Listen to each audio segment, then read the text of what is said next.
નમસ્કાર મિત્રો, આજે આપણે અષ્ટફલકી રચનામાં અને અષ્ટફલકી રચનામાં ધાતુની દ્વિતીય સંયોજકતા 6 હોય, 6 સવર્ગ આંક ધરાવતા સવર્ગ સંયોજનોમાં ભૌમિતિક રચના, 6 સવર્ગ આંક ધરાવતા સવર્ગ સંયોજનો હંમેશા અષ્ટફલકી રચના જ ધરાવે. આ અષ્ટફલકી રચના ધરાવતા સંકીર્ણમાં બે પ્રકારની ભૌમિતિક સંઘટકતા જોવા મળે, જે સંકીર્ણમાં રહેલા લિગેન્ડ ઉપર આધાર રાખે. એક લઈએ Mx2L4. M એ કેન્દ્રીય ધાતુ આયન છે, X2 એક દંતી લિગેન્ડ છે, L4 એટલે અહીંયા L એક દંત લિગેન્ડ હશે, અથવા તો અહીંયા L વચ્ચે સિંગલ બંધ અને 2 એટલે કે અહીંયા દ્વિદંત લિગેન્ડ હશે. અહીંયા એકદંત લિગેન્ડ છે, અહીંયા દ્વિદંત લિગેન્ડ છે, પરંતુ બંનેનો સવર્ગ આંક 6 છે. તે પૈકીનો આ એકદંત લિગેન્ડ બે સવર્ગ બંધ બનાવે, જ્યારે આ L એકદંત લિગેન્ડ છે 4 સવર્ગ બંધ બનાવે. એ જ રીતે અહીંયા X2 છે, બે સવર્ગ બંધ બનાવે, જ્યારે દ્વિદંત લિગેન્ડ જે છે એ પોતે 4 સવર્ગ બંધ બનાવે. ઉદાહરણ રહિત સમજાવું છું તમને. દાખલા તરીકે એમ લઈએ, કોઈ પણ ધાતુ આયન હોઈ શકે. હવે એની અંદર એકદંત લિગેન્ડ તરીકે ક્લોરીન લઈએ, Cl2 એકદંત લિગેન્ડ છે, અને દ્વિદંત લિગેન્ડ તરીકે લઈએ ઇથિલિન ડાયએમાઇન. ઇથિલિન ડાયએમાઇન એક દ્વિદંત લિગેન્ડ છે. તમને ઇથિલિન ડાયએમાઇન નું બંધારણ ખબર છે, NH2 NH2. આમ બે સવર્ગસર નિર્દેશ છે, બે પરમાણુ ઇલેક્ટ્રોન યુગ્મનું દાન કરી શકે છે, માટે તે દ્વિદંત લિગેન્ડ છે. પરંતુ અને વ્યવહારમાં અથવા તો સંકીર્ણમાં EN તરીકે લખવાની પ્રથા છે. કેન્દ્રમાં મધ્યસ્થ ધાતુ આયન M છે. ધારો કે M નો ઓક્સિડેશન આંક 3 છે, તો પછી આ સંકીર્ણનો અથવા તો સવર્ગ સ્પીસીસ યાને સાદી ભાષામાં કહીએ, આ કાટખૂણિયા કૌંસનો વીજભાર કેટલો થશે? તો કે +1 થશે. આનો શૂન્ય છે, -2 +3 -3 -2 +1. તો આપણે કોઈ પણ ધાતુ આયન લઈ શકીએ, કોબાલ્ટ લઈ શકાય, Fe લઈ શકાય મિત્રો, કોઈ પણ. હવે એની ભૌમિતિક રચના જોઈએ તો બે પ્રકારની છે. એક શીત સંઘટક. શીત સંઘટકમાં સમાન પ્રકારના લિગેન્ડો પાસે અષ્ટફલકી રચના છે મિત્રો. તો અષ્ટફલકી રચનામાં 6 સવર્ગ બંધ હોય, એ 6 સવર્ગ બંધ પૈકીના 4 સવર્ગ બંધ પાટિયાના સમતલમાં, 1 સવર્ગ બંધ પાટિયાની સમતલની બહાર, 1 સવર્ગ બંધ પાટિયાની સમતલની પાછળ. આ જે આકાર થયો એ આકાર થયો અષ્ટફલકીય આકાર થયો, અષ્ટફલકીય. હવે એમાં બે લિગેન્ડ છે, ક્લોરીન. એ સમાન પ્રકારના બે લિગેન્ડ છે, પાસે ગોઠવાય. મિત્રો પાસે કહીશું.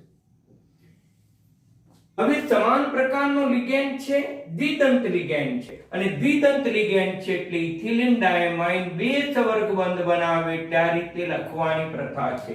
અહીંયા ધાતુ આયન સાથે બે સવર્ગ બંધ બનાવે.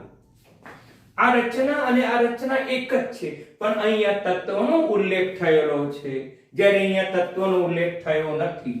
હવે ઇથિલિન ડાયમાઇન દ્વિદંત લિગેન્ડ, તો બીજો ઇથિલિન ડાયમાઇન એ પણ દ્વિદંત લિગેન્ડ છે, એટલે આ રીતે આપણે બતાવી શકીએ. હવે સંકીર્ણ છે, એને આપણે આ રીતે લખવાની પ્રથા છે. ભૌમિતિક રચના બંધારણ દોર્યા પછી આ અણુસૂત્ર કહેવાય, આ બંધારણીય સૂત્ર કહેવાય, +1 લખવું જોઈએ. હવે મિત્રો બીજું બંધારણ છે, અને આપણે કહીશું શીત સંઘટક. શા માટે શીત સંઘટક કહીશું? તો અહીંયા સ્પષ્ટ વ્યાખ્યા લખી છે કે સમાન પ્રકારના લિગેન્ડ ક્લોરીન અથવા ઇથિલિન ડાયમાઇન પાસે છે, માટે આ થશે શીત સંઘટક થશે. હવે ટ્રાન્સ પણ સરળતાથી દોરી શકાય મિત્રો. તો M 6 સવર્ગ બંધ 1 2 3 4 5 અને 6 એ 6 સંવર્ગબંધ પૈકીના 2 સંવર્ગબંધ સમાન પ્રકારના લિગેન્ડો હોય પરંતુ વિરુદ્ધ દિશામાં હોય. જેમ કે ક્લોરીન અહીંયા હોય તો મિત્રો બીજો ક્લોરીન ક્યાં બતાવવાનો તેનાથી વિરુદ્ધ. તો આ બે સંયોજકતા દ્વિદંત લિગેન્ડ વડે પૂર્ણ થઈ. આ પણ સંયોજકતા દ્વિદંત લિગેન્ડ વડે પૂર્ણ થઈ. આનું જો બંધારણ દોર્યા પછી સવર્ગ ક્ષેત્રને અથવા તો સવર્ગ સ્પીસીસની જે સંજ્ઞા છે એ આ રીતે લખવાની પ્રથા છે. +1 અહીંયા સમાન પ્રકારના લિગેન્ડો એકબીજાથી વિરુદ્ધ છે માટે એને કહીશું ટ્રાન્સ સમઘટક અને આપણે ટ્રાન્સ સમઘટક તરીકે પણ ઓળખી શકીએ. ઉદાહરણ તરીકે ઘણા બધા છે. મધ્યસ્થ ધાતુ આયન લો અને મધ્યસ્થ ધાતુ આયન પછી બે લિગેન્ડ છે. એક દંત લો Br2 અને દ્વિદંત લિગેન્ડ તરીકે ઓક્ઝલેટ તરીકે લઈ શકાય. હવે મિત્રોનો ઓક્સિડેશન આંક આપણે નક્કી કરી શકીએ +3 કાં તો +2. ચલો અહીંયા મેં +3 લીધો છે. મિત્રો +2 પણ લઈ શકીએ. +2 અહીંયા +3 લીધો છે તો આપણે અહીંયા +2 લઈએ. તો પછી આ સવર્ગ સ્પીસીસનો વીજભાર કેટલો, આનો વીજભાર કેટલો? તો અહીંયા +2 આ -2 અને ઓક્ઝલેટ આયન એક ઓક્ઝલેટ ઉપર -2 વીજભાર છે તો બે ઓક્ઝલેટ ઉપર -4 ઇઝ ઇક્વલ ટુ તો કેટલા થશે 4. તો અહીંયા -4 વીજભાર થશે મિત્રો. તો આમ આપણે પોતે જાતે ઉદાહરણ બનાવી શકીએ. એક ધાતુ પરમાણુ લો, એનો ઓક્સિડેશન આંક 2 કાં તો 3 લો. એકદંત લિગેન્ડ તરીકે અહીંયા Br2 લીધું. એ સિવાય પણ એકદંત લિગેન્ડ તરીકે ગમે તે લઈ શકાય. દ્વિદંત લિગેન્ડ તરીકે સામાન્ય રીતે ઇથિલિન ડાયમાઇન લઈએ છીએ કાં તો આપણે ઓક્ઝલેટ લઈએ છીએ. આ ઓક્ઝલેટ આયનનું સૂત્ર આવું છે મિત્રો. વિદ્યાર્થીઓ આ રીતે ઓક્ઝલેટ આયન છે એને આ રીતે લખવાની પ્રથા છે. અહીંયા પણ ઇલેક્ટ્રોન યુગ્મનું દાન થઈને આ બે સવર્ગબંધ બનાવશે માટે તે દ્વિદંત લિગેન્ડ તરીકે ઓળખીએ છીએ. હવે એનું આપણે બંધારણ દોરીએ તો મધ્યમાં ધાતુ આયન લખીશું. એ ધાતુ આયન 6 સંવર્ગબંધ બનાવે છે. તે પૈકીના 4 પાટિયાના સમતલમાં સમજીશું, એક પાટિયાના સમતલની બહાર, એક પાટિયાના સમતલની પાછળ. હવે એની અંદર સમાન સમૂહ બે પ્રકારના છે, Br Br. ત્યાર પછી આ બે બંધ એ ઓક્ઝલેટ આયન વડે જોડાયેલા હશે. આ પણ બે બંધ એ ઓક્ઝલેટ આયન વડે જોડાયેલા હશે. અહીંયા સવર્ગ સ્પીસીસને આપણે આ રીતે લખીશું -4.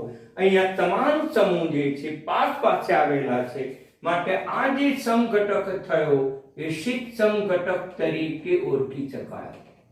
મિત્રો એને આપણે શીત સમઘટક તરીકે ઓળખીશું તો શીત સમઘટક આપણને પ્રાપ્ત થશે. એ જ પ્રકારે એનો ટ્રાન્સ સમઘટક પણ લખી શકાય મિત્રો.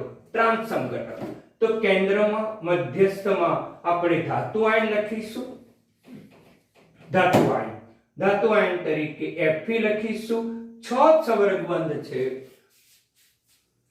અષ્ટફલકીય રચના છે અને અષ્ટફલકીય રચના તો આની આ જ થશે.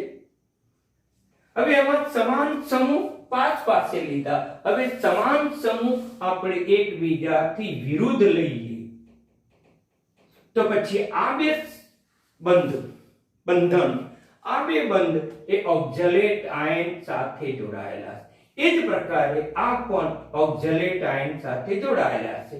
આ સવર્ગ સ્પીસીસની સંજ્ઞા છે એની ઉપર -4 વીજભાર. મિત્રો અહીંયા સમાન સમૂહ સામે છે. અહીંયા પણ સમાન સમૂહ સામે છે અને સામે હોવાથી તેને ટ્રાન્સ સમઘટક તરીકે આપણે મિત્રો ઓળખીશું. આ ટ્રાન્સ સમઘટક થયો, આ શીત સમઘટક થયો. તો આમ આપણે પહેલા પ્રકારની ચર્ચા કરી કે એમાં X એ એકદંત લિગેન્ડ હતો, જ્યારે આ દ્વિદંત લિગેન્ડ હતો. તો તેવા પ્રકારના સંકેતની ભૌમિતિક રચના બે પ્રકારની હતી, એક શીસ અને બીજું ટ્રાન્સ. એ જ પ્રકારે હવે આપણે બીજા પણ ઉદાહરણો લઈ શકીએ.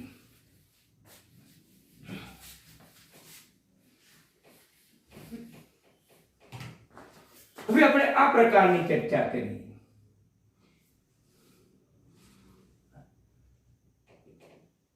MX2L4 જેમાં X અને L બંને એક દંત લિગેન્ડ છે.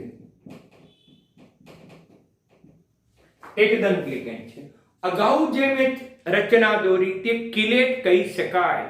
ચક્રીય સંયોજનો ચક્રીય બંધારણ હતું એટલે લોકોને કિલેટ સંકીર્ણ પણ કહી શકાય. એટલે આ રચના હોય તો કિલેટ બને, આ રચના હોય તો કિલેટ બને નહીં.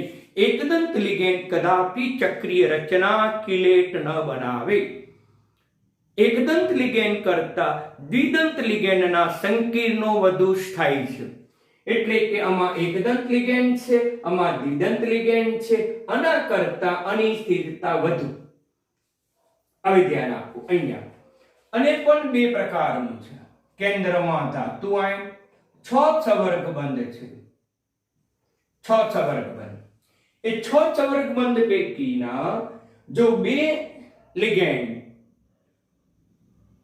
પાસે આવે X સમાન પ્રકારના લિગેન્ડ પાસે અહીંયા L L L અને તો કયો સમઘટક થયો? તો કહી શકાય કે સિદ્ધ સમઘટક થયો. આ રીતે પણ આપણે બતાવી શકીએ. હવે આપણે ટ્રાન્સ બતાવવો છે. તો ટ્રાન્સ બતાવવો હોય તો સમાન પ્રકારના બે લિગેન્ડ જે છે એ એકબીજાથી વિરુદ્ધ પ્રકારે, અહીંયા પણ વિરુદ્ધ પ્રકારે કહી શકાય, સામે છે, વિરુદ્ધ પ્રકારે છે, માટે અને આપણે કહીશું ટ્રાન્સ સમઘટક.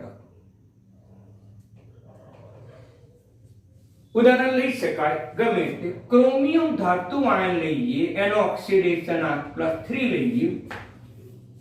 હવે X એકદંત લિગેન્ડ એને આપણે Cl2 લઈએ. પછી L4 એ પણ એકદંત લિગેન્ડ છે. તો બીજો એકદંત લિગેન્ડ પણ તમે લઈ શકો મિત્રો, કાર્બન મોનોક્સાઇડ. પણ કેટલા? તો કે 4. હવે એનો વિધભાર નક્કી કરવો છે. સવર્ગ સ્પીસીસ નો વિધભાર નક્કી કરવો. કાટખૂણ્ય કૌંસ કહી શકાય પણ રસાયણની ભાષામાં કહેવાય સવર્ગ સ્પીસીસ. તો સવર્ગ સ્પીસીસ નો વિધભાર કેટલો થાય? 3. ક્લોરીન નો -0. આ તટસ્થ લિગેન્ડ છે, ભલે એકદંત પણ તટસ્થ છે. એકદંત લિગેન્ડ છે, એ તટસ્થ પણ હોઈ શકે, ઋણ પણ હોઈ શકે. એટલે અહીંયા 0 એટલે +1. હવે એનું બંધારણ તમે સરળતાથી દોરી શકો.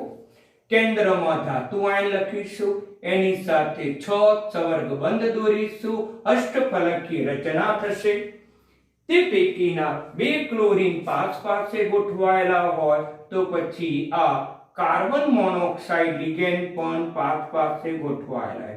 સવર્ગ સ્પીસીસને આપણે આ સંજ્ઞાથી લખીશું. અહીંયા તમામ સમૂહ પાસે હોવાથી આ જે સમઘટક થયો એ સિદ્ધ સમઘટક થયો.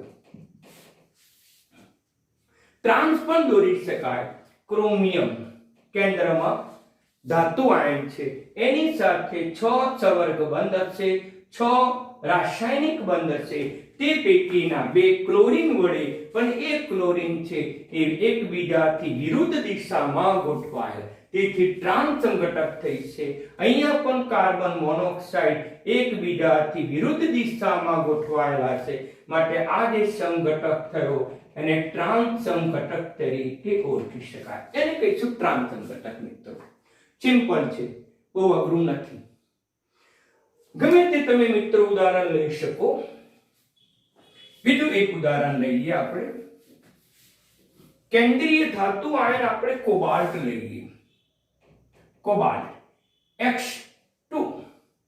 X2 પ્રકારના લિગેન્ડ છે. ક્લોરીન લઈએ અને L પ્રકારના લિગેન્ડ છે આપણે એમાઇન લઈએ, એમોનિયા લઈએ. અને અહીંયા આપણે Br2 પણ લઈ શકાય. X તરીકે Br2 અને L તરીકે એમાઇન. એટલે એની સંખ્યા 4 અને સંખ્યા 2. આનો ઓક્સિડેશન આંક 3 હોય તો તો આનો ઓક્સિડેશનાંક +1 બને. હવે એની ભૌમિતિક રચના, ભૌમિતિક સમઘટક બતાવવો છે. શીર્ષ પણ હોઈ શકે, ટ્રાન્સ પણ હોઈ શકે. તો ધાતુ આયન કેન્દ્રમાં બતાવવાનું. 6 સવર્ગબંધ હોય, એ 6 સવર્ગબંધ પૈકીના 2 સમાન લિગેન્ડ, સમૂહ કે લિગેન્ડ પણ બોલો, પરમાણુ પણ કહો, ચાલે. 2 સમાન લિગેન્ડ પાસે છે. તો પછી આ NH3 NH3 NH3 એ પણ મિત્રો પાસે આવ્યા માટે એને શીર્ષ સમઘટક તરીકે ઓળખવામાં. એને આપણે શીર્ષ સમઘટક પણ કહીશું. અથવા શીર્ષ સમઘટક ઘટક શબ્દ ન લખવો હોય તો એ સંકીર્ણનું અણુસૂત્ર પણ લખી શકો. એ અણુસૂત્ર આ રીતે થશે.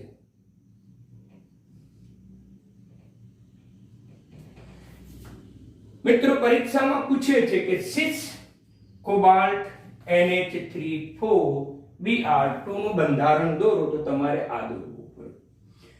હવે એ જ પ્રકારે ટ્રાન્સ સંઘટક પણ બની શકે મિત્રો. ટ્રાન્સ સંઘટક તો કેન્દ્રમાં અહીંયા કોબાલ્ટ લખવો પડે તો કોબાલ્ટ લખવાનું. એ જ રીતે કેન્દ્રીય ધાતુ કોબાલ્ટ, એના 6 બંધ અને 6 બંધ પૈકીના સમાન પ્રકારના લિગેન્ડો વિરુદ્ધ દિશામાં ગોઠવાયેલા હોય.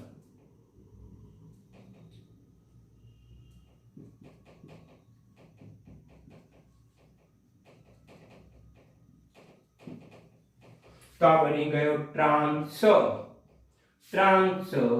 કોબાલ્ટ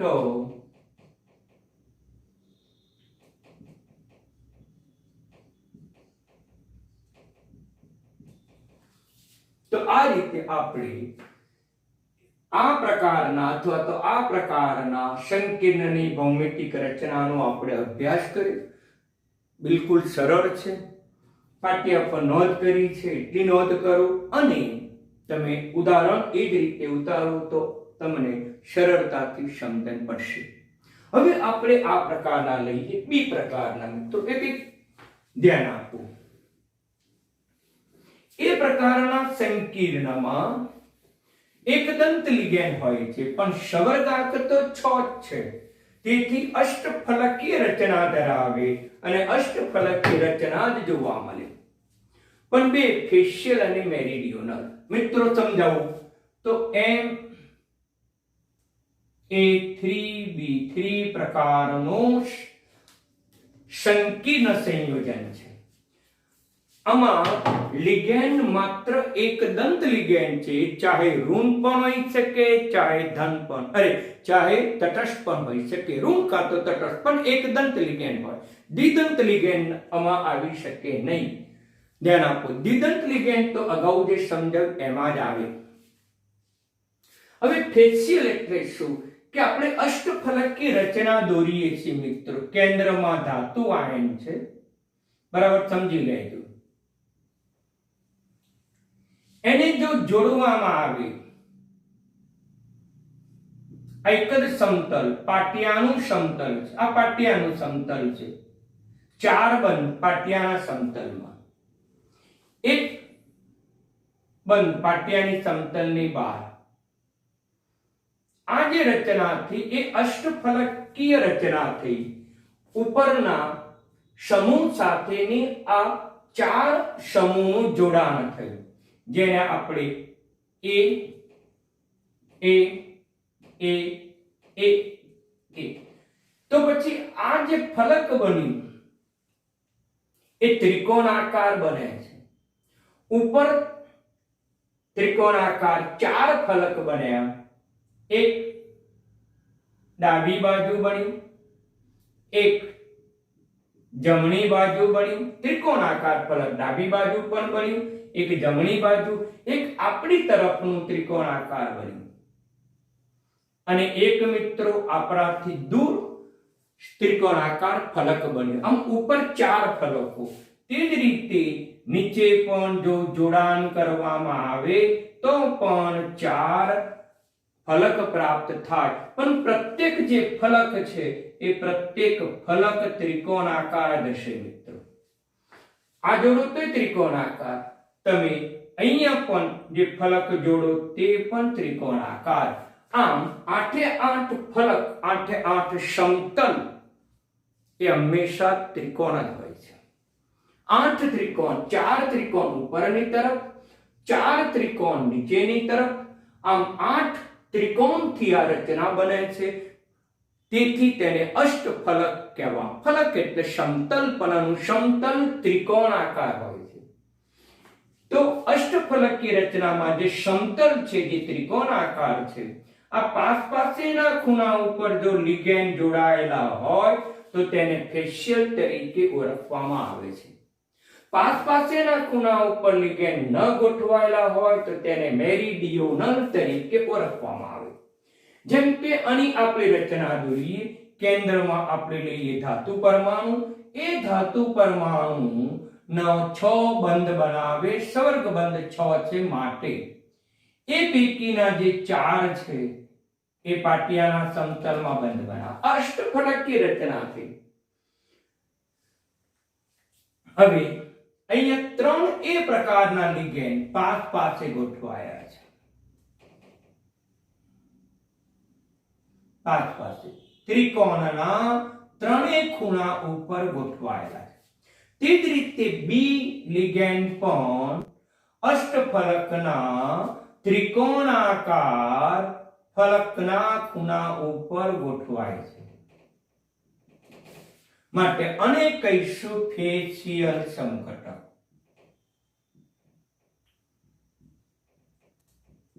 પહેલી વસ્તુ તો સમજી લો, અષ્ટફલક, અષ્ટ એટલે 8, ઓક્ટોપસ, ઓક્ટોપસ એટલે શું? 8 પગ વાળું પ્રાણી, ઓક્ટોપસ.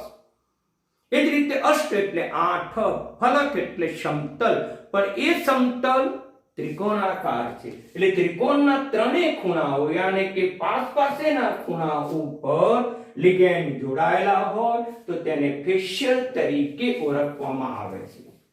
હવે આપણે મેરીડિયોનલ પણ કહી શકીએ મિત્રો. મેરીડિયોનલ તો કેન્દ્રમાં ધાતુ આયન અને એની સાથે 6 સવર્ગબંધ થી અષ્ટફલકીય રચના બને છે. તે પૈકીનો આ પાટિયાના સમતલમાં બંધો છે.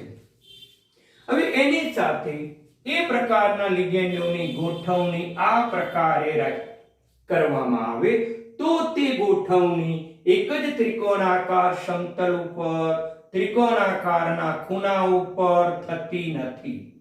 આ ત્રિકોણના 3 ખૂણા ઉપર થતી નથી. જ્યારે બાકીના બી અહીંયા જોડો, બી પ્રકારના લિગેન્ડ અહીંયા જોડો, તો એની પણ ગોઠવણી ત્રિકોણાકાર સમતલના 3 ખૂણા ઉપર થતી નથી. માટે તેને કહેવાય મેરીડિયોનલ. એને કહેવાય મેરીડિયોનલ. બરાબર સમજી લો મિત્રો. ઉદાહરણ તો લઈ શકીએ.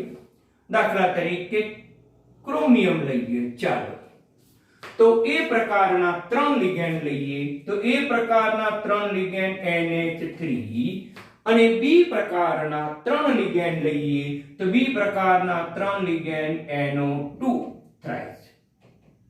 જાતે ઉદાહરણ બનાવી શકાય. હવે એનો ક્રોમિયમનો ઓક્સિડેશન આંક આપણે +3 લઈએ તો 3, NH3 નો વીજભાર 0, NO2 છે એનો વીજભાર -1, એટલે ટોટલ વીજભાર 0 થશે. એટલે કે આ સવર્ગ સ્પીસીસ છે એ સવર્ગ સ્પીસીસ 0 થઈ જશે, તટસ્થ થઈ જશે. ઓકે મિત્રો. હવે એનું આપણે બંધારણ દોરવું છે. સરળતાથી આપણે દોરી શકીએ મિત્રો. કેન્દ્રની અંદર ક્રોમિયમ ધાતુ આયન છે. એના 4 સવર્ગબંધ એ પાટિયાના સમતલમાં હશે. એક સવર્ગબંધ પાટિયાની સમતલની બહાર, એક સવર્ગબંધ પાટિયાની સમતલની પાછળ હશે. હવે એનો ફલક જે છે, આ ત્રિકોણાકાર ફલક જે રચાય, એ ત્રિકોણાકાર ફલકના ખૂણા ઉપર, ત્રિકોણના ખૂણા ઉપર આપણે NH3 લખીએ, NH3 લખીએ. તો પછી NO2 ક્યાં લખવા પડે? તો મિત્રો અહીંયા લખીશું NO2. અહીંયા મિત્રો વિદ્યાર્થીઓ નાઇટ્રોજન બંધ બનાવે છે, એટલે સવર્ગ બંધ સાથે નાઇટ્રોજન લખવો પડે. જો તમે સવર્ગબંધ સાથે આવું લખો તો ખોટું, કારણ કે આ બૌદ્ધંત લિગેન્ડ છે. બૌદ્ધંત લિગેન્ડ હોવાથી તે ઓક્સિજન મારફતે પણ બંધ બનાવે, નાઇટ્રોજન મારફતે પણ બંધ બનાવે. અહીંયા નાઇટ્રોજન મારફતે બંધ બનાવ્યું છે એટલે સવર્ગબંધ સાથે હંમેશા નાઇટ્રોજન જ લખવો, NO2. આ નાઇટ્રોજન છે એ સંવર્ધન નિર્દેશ છે એટલે નાઇટ્રોજન સાથે જ લખવું પડ્યું. હવે આ ત્રણ લિગેન્ડ જે છે એ ત્રિકોણાકાર સમતલના ત્રણેય ખૂણાઓ પર ગોઠવાયેલા છે. તેથી તે ગોઠવણીને આપણે ફેશિયલ ગોઠવણી તરીકે ઓળખીશું, એટલે એને કહીશું ફેશિયલ સમઘટક. હવે આપણે બીજું ઉદાહરણ લઈએ, એનો બીજો સમઘટક લઈએ.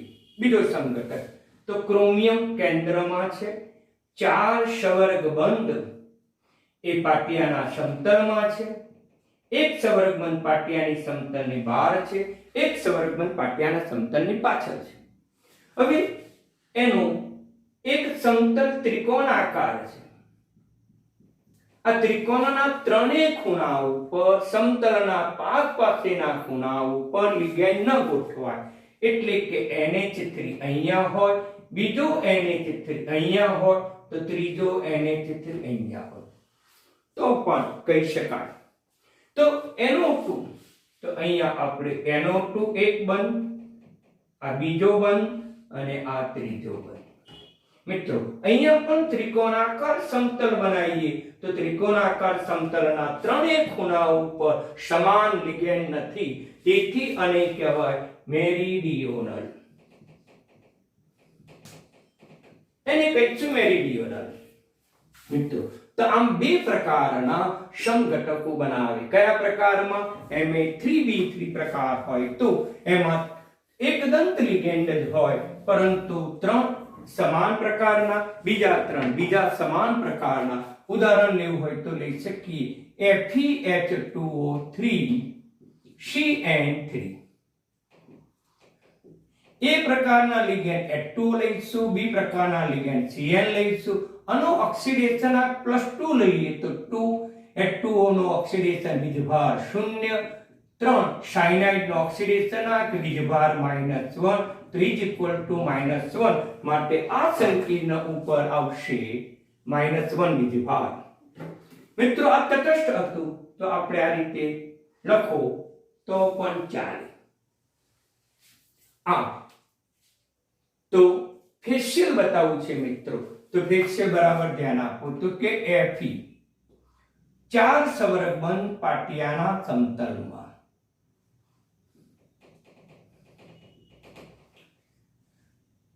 અહીંયા પણ ત્રિકોણાકાર બની શકે. તો અહીંયા મિત્રો અહીંયા પણ ત્રિકોણ આકાર રચના બની શકે. તો અહીંયા પણ ફલક બની શકે ત્રિકોણાકાર, પરંતુ આપણે દોરવાનું છે એટલે સરળતાથી આપણે દોરીશું. આ જે થયું એ ત્રિકોણાકાર થયું. ત્રિકોણાકાર ફલક ત્રણેય ખૂણાઓ પર સમાન પ્રકારના લિગેન્ડ સાયનાઇડ. તો આ પણ જોડો તો ત્રિકોણાકાર સમતલ થયું, ત્રણેય ખૂણાઓ પર સમાન પ્રકારના લિગેન્ડ જોડાઈ ગયા, માટે આ થયું ફેશિયલ પ્રકારનું સમઘટક કહીશું. હવે આપણે મેરીડિયોનલ સમઘટક પણ સરળતાથી લખી શકીએ. એમાં Fe ધાતુ આયન કેન્દ્રમાં, આ પાટિયાના સમતલમાં 4 બંધ, એના ત્રિકોણાકાર સમતલ ઉપર સમાન સમૂહ ન હોય, સાયનાઇડ. અહીંયા સાયનાઇડ ન હોય, અહીંયા H2O લખી દો તો અહીંયા સાયનાઇડ, તો અહીંયા H2O તો અહીંયા H2O. તો મિત્રો હવે સવર્ગ સ્પીસીસની સંજ્ઞા લખીશું -1, સવર્ગ સ્પીસીસની સંજ્ઞા લખીશું -1. તો મિત્રો બિલકુલ સરળ છે, પરંતુ સમજી લેજો. અને પ્રેક્ટિસ માટે તમને સ્વાધ્યાયમાં, કોયડામાં અથવા તો મેં મારી જે નોટ્સ મોકલી આપી છે એમાં પણ છે. પણ મિત્રો મારી નોટમાં એક સુધારો કરજો. MA3B3 પ્રકારની નોંધ કરજો. મારી ભૂલમાં MA2B2 પ્રકારનું લખ્યું છે. આ મિત્રો ખોટું છે, ઉતાવળમાં મેં ખોટું લખાઈ ગયું છે. આ 2 છે જગ્યાએ 3 લખજો, 2 છે ત્યાં 3 લખજો. મેં આમાં તમને સાચું સમજાયું છે, પણ અંદર નોંધ પણ તદ્દન સાચી છે, ખાલી આટલી જ લખવામાં ભૂલ છે. આની જગ્યાએ આ લખાઈ ગયું, પણ તમારે આ ચેકી દેવાનું અને આ લખવાનું મિત્રો બિલકુલ સરળ છે. તૈયાર કરજો. આના આધારે જી નીટમાં પ્રશ્નો પૂછાય છે. એટલે એક વખત સમજશો તો તમને જી નીટના ગમે તેવા MCQ હશે તો પણ સરળતાથી આવડશે. ઓકે મિત્રો, ધન્યવાદ.